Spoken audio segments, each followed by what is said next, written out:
I'm a poli-sci major, so yeah, I don't need any more hot takes on the state of our politics. Like, seriously, I've had my fill of comparing coconuts to Cheetos. Like, enough already. So, instead of politics, I'm gonna tell y'all about my dating life. And just like anyone that's ever written stand-up before, I know what you're thinking. What sort of dating life can this washed-up fat ass have? Well, let me tell you. So as it turns out, being washed up is hot as fuck. Like, you pair that with an education, and it's like, oh shit, girl, I'll give you the best 2 inches of your life. And crazy women are my biggest vice. Well, maybe not my biggest vice, but it's up there with drinking and smoking and vaping and gambling. So I was with my last girlfriend, and she got me blackout drunk while we were playing board games, and she carried me to her room. And so a couple hours later, I woke up, and I hear the distinct sound of her moaning. So I go to the living room, and I see her fucking another dude. So she essentially, thank you, yeah. She essentially roofied me so she could fuck someone else.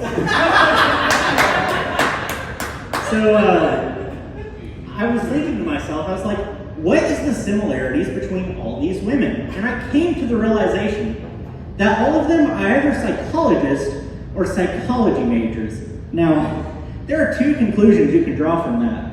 1, I have a type. Or 2, they find me fascinating. And that's definitely the scarier option. Like, if it wasn't cringe, I would put in my Tinder bio, just the Joker looking for his Harley Quinn. Not doing that, though. So I went on my first date with my last girlfriend, and it was at Hooters, ladies' choice, I guess. And I asked her, so, what's your degree in? And she said, child development. I'm like, okay, well, I'm no Diddy, so we'll get along just fine, right? And she's like, but, and there's always a but to a good conversation, but I'm going back for psychology. I'm like, okay, great, this will feel my last 3 relationships. Like, I'll be right at home. Let me guess, daddy issues? And she's like, how'd you know? I'm like, lucky guess. So I know a majority of our sex life is going to be me choking you as you call me daddy. Needless to say, we hit it off. And her one red flag was that she was a former drug addict, which is fine by me, right? Because I'm an after rehab and before therapy type of boyfriend. So we moved in together, let that one sink in. And on the second day of living together, I had one rule for her. I was like, you are not driving my car unless you are sober. And so we go to a concert on the second day. And I decide, you know what, fuck it, let's pregame in the parking lot, right? So there we were with a bottle of Crown. And I was sipping, and she was chugging that thing.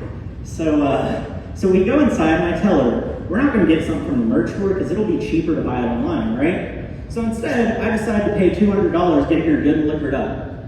Mainly because she promised she'd suck the soul out of my dick for every drink that I bought for her after that. So after the concert, we had a blast. So we go to the merch shop, and I'm like, you know what, fuck it. Pick out whatever you want. So she picks out this poster, right? And it's like, okay, great. This looks awesome. So we go out to the car, and she comes to my side of the door, and she looks at me. She's like, babe, let me drive. I'm like, no. She's like, babe, seriously, I want to drive. I'm like, you've had $200 worth of drinks, and I'm literally sober. You're not driving my car. And so she's like, babe, I'm not going to put you in any danger. And there's something about a woman with a little bit of persistence that can get me to do anything. So I let her drive us home. And we get home fine. It's whatever, right?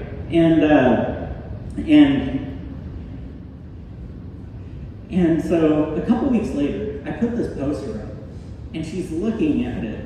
She comes home from work, she sees it, she sees me, and she's like, babe, when did we get this poster? I'm like, we got it at the concert, don't you remember? No, I just remember being at the concert and then waking up. You drove me home blackout drunk that night? Did I see that as a red flag though? No, of course not. She's just quirky. So it took her breaking up with me after she went to jail in order for me to finally get her out of my life. So there are 2 morals of this story. 1, is if there's a story with someone blackout drunk, you know it's good. And second is I'm finally single, so if any of y'all have daddy issues, go ahead and hit me up. Thank y'all.